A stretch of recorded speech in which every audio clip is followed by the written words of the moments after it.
My husband's obsession with Freemasonry has been tearing apart our marriage, but I just found out he hasn't even been a member for years. Hi there, the long and short is that for about 6 years now my husband, 34M, has been a Freemason and I, 35F, have always supported him on this. My grandfather was a Freemason, so it's not really new to me or anything, and I don't believe in any of the conspiracy crap you find online. But I'm starting to think it may not be the best for him. My grandpa always used to say it went family, work, masonry, but in my husband's case it's more masonry, masonry, masonry, then family, then work, then masonry again. He attends lodge nearly every night. For context, my grandpa would go a couple times a month, and yet he's only a fellow craft, so not a part of the add-on things like the Scottish Rite or Shriners or anything. I genuinely don't know how he has the stamina for it, because I'm a part of an improv theater club and frankly every other week is enough. Sometimes he's gone for hours, other times an hour or even less. When I ask him what he's doing, he gets defensive and says he can't tell me because he has to maintain secrecy. I knew full well there'd be some lessons and ceremonies I wouldn't exactly be getting a front row seat for, but I don't think it's that unfair. I ask what he could be possibly doing that occupies him practically daily. Hell, some days when he comes back early, he goes to his man cave to do more work for them. Apparently he's volunteered to do admin work for his Grand Lodge, but when does it end? He doesn't get paid for any of this, and he spends so much on dues to actually do this. I've even tried to get involved via the Order of Eastern Star, something I've always wanted to be a part of, but he point blank shut it down and said that we can only look into that when he becomes a Master Mason, which is apparently still years away.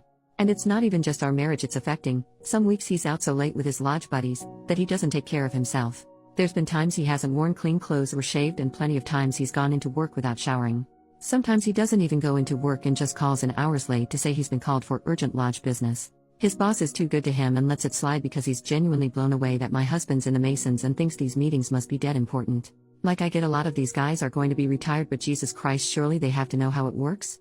It's making a bad impression with people, and I genuinely can't remember the last time we did a thing together as a couple. Plus our bedroom has been dead for at least a year, which I've sort of put up with because I have a low libido, but I guess it's just another symptom. Every time I ask him to do anything he just tells me he's too tired. I guess how do I get it across to him? His Masonic life needs to slow down. It's not even affecting just me, it's affecting our whole lives, but I don't even know where to begin. I don't want him to leave the Masons, just maybe calm it down a little so we have our lives back. How can I get this across to him without seeming that I'm jealous of the secrets or I want to worsen the wedge between us? By the way, I did actually email the worshipful master at his lodge, just say I'm kind of worried for him, but I've not heard back yet, and if they're all this active, not sure how much help he'll be. Thanks for any advice. At it later that day, the worshipful master just emailed me. Apologized for taking his time and explained my husband has not been a member of that lodge for at least 5 years, having left just under a year after he joined. Apparently he had difficulties with the leadership and had been repeatedly cautioned for soliciting the other lodge members. He told me that he checked with other lodges in the area and none of them have any record of him switching, so it seems he demitted entirely.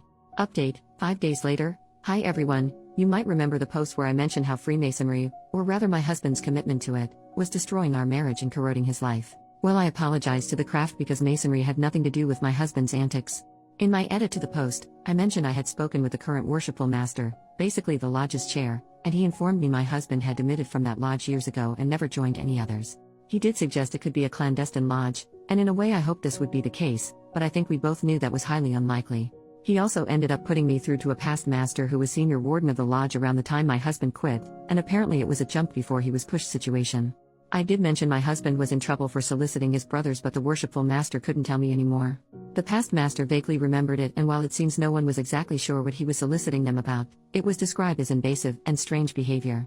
Me and the past master, David, might as well use names, had a good long chat before he offered to join me in discussing this with my husband, Kevin, with the hope being we could get through to him and steer him off whatever course he was on. Sadly, I don't have good news. David came round on Monday and we talked a lot beforehand. Kevin was out, of course. Most of our chat was just him being generally supportive, but he did start asking questions that were definitely leading into the clandestine lodge route, though he dropped that as a theory when the lack of self-care became evident. Midway through our conversation, Kevin comes home, and when he comes in I say there's somebody I'd like him to meet, and he just deflects by saying he's tired from lodge and will have to do it tomorrow. David introduces himself anyway, explicitly as a past master. Kevin ignores him but then goes through to the kitchen, pours himself a glass of milk and starts scrolling through his phone at the kitchen table. We went through and sat down at the table too, so without a word he got up and went into the living room, so we followed him there, where David said we know he's not attending lodge because he was the senior warden when my husband left. Kevin does this weird laugh and says, "So it's a crime to move lodges then?" David says no other lodge in the area took him on, and Kevin goes a little bit red before saying that's because he switched to PHA, and then sort of insinuates David is racist for taking issue with that. David says he spoke to all the PHA lodges in the area too and he's good friends with a lot of their members, so he knows he's lying again. Kevin just says look, he's tired, he's not doing this, but I told him we know something's up and well, the majority of you thought it was drugs, so I just said look, is it drugs? He said no, but finally admitted yes, there was something up and asked if he could show us something. Just he needed to go to his car. David said that's fine, we'll come with him. Well, I guess in Kevin's defense he did need to go to his car. In the trunk he got out this black sports bag and I didn't know what I was expecting, but I don't think anything could have prepared me for what he showed us was inside. When we got back into the house, he got out this near lifelike, latex horse mask and other leather and latex fish gear, full suit with harnesses and everything. If you were expecting anything to happen, there wasn't anything, we kind of just stared in total silence. Eventually Kevin restarted the conversation by explaining he was into a BDSM fetish called pony play and that he went down the rabbit hole a long time ago. I won't really go into the full details, but long and short is he's clearly been dealing with homosexual feelings and submissive desires for a long time, though he's still in denial about both of them and is adamant he's not bi or gay, 100% straight, etc. Obviously he's at least, and most probably, bi, but he wouldn't hear it. Anyway, he explained when he was really struggling with these feelings, the urge as he calls it, that's when he joined Freemasonry because he hoped it would prove a distraction, help improve, etc., and then sort of implied being around old men would put him off guys. I could tell David was a bit offended, but he didn't say anything. But yeah, apparently this is what the soliciting was about. Obviously joining the Masons didn't make these feelings go away, so he said he initially started trying to see if any of them felt those feelings too, but no one would bite. Apparently midway through he discovered the pony play rabbit hole on a BDSM website and was utterly hooked. This is when his soliciting went from hey, I'm having these feelings towards guys, this is totally normal, right brother? To hey, are you looking to buy a pony, brother? He claimed he didn't leave because he was being disciplined, but because of how goddamn prudish everyone was. Yeah. Apparently he was already deep into the hole, and while he'd be attending lodge a couple times a month legitimately, the other times were him doing the BDSM stuff. Apparently it began with escorts, but eventually he graduated to pro-doms because too many of them found it weird or weren't into it enough. There's one main one he goes to the most, called Mistress Candy, but when she's busy he'll go to other ones. And if that's not an option, he'll go find a cheap hotel to self-care or do it with an online mistress. Oh, there's a lot of them apparently, and that was how he got into findoms, where the whole thing is he gives them money for nothing in return. I don't really know how to describe how I felt as this all came out. The shock, the betrayal, the rage, the upset, the hurt. I suppose I feel quite numb now, but none of it could have prepared me for what he did next. David said, so you've been having an affair then and using the craft as cover?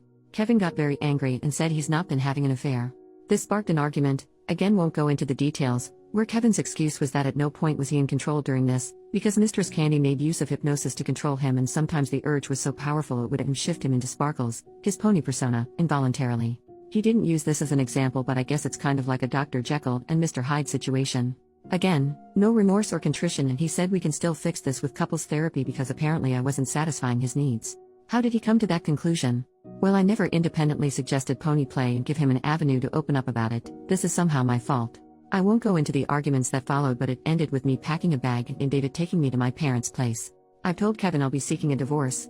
Something which he's also in denial about, because the marriage is dead. Clearly he values his time playing dress up as a horse more than he does me as a person, so I might as well let him focus on that.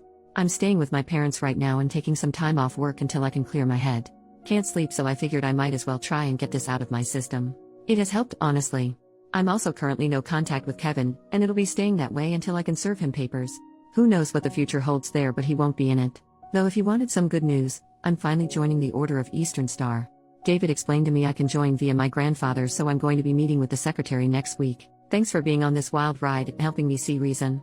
I guess I would probably have got here anyway when the worshipful master messaged me, but it was nice to know I had people on here, and especially those who talked it through with me in DMs. You guys know who you are and you were awesome. Otherwise, have a great day and peace out.